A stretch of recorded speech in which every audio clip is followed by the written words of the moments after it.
Hello sir, আমি পূর্ণতা। Thank you so much, আপনি আপনার সুন্দর পার্টিতে আমাকে ইনভাইট করেছেন। I am really glad. আপনি কষ্ট করে আসছেন, আপনাকে অনেক ধন্যবাদ। আপনার সাহেবকে দেখছি না? দেশের বাইরে গেছে। My bad luck. Hello everyone, উনি হচ্ছেন পূর্ণতা। ওনার দারুণ একটা আইটি ফার্ম আছে। উনি সারা দুনিয়া জুড়ে বড় বড় সব কাজ করে থাকেন। আপনি আসছেন, আমি অনেক খুশি হয়েছি।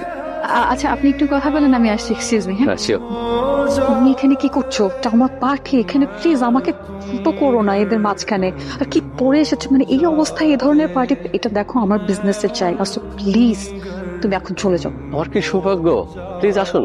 উনি আসছেন, আমি সিরিয়াসলি বিশ্বাস করতে পারছি না। এক্সকিউজ মি এভরিওয়ান, উনি হচ্ছেন মিস্টার শাহরিয়ার শান্ত, একজন বিখ্যাত চিত্রশিল্পী। শান্ত সাহেব কিন্তু একজন ভালো মানের ইন্টেরিয়র ডিজাইনার এবং একজন খুব ভালো মানুষ। উনি কিন্তু সব পার্টিতে যান না। আজকে ওনাকে পেয়ে আমি ভীষণ খুশি। আপনাকে ধন্যবাদ আবার, আপনি কষ্ট করে আমার পার্টিতে আসছেন।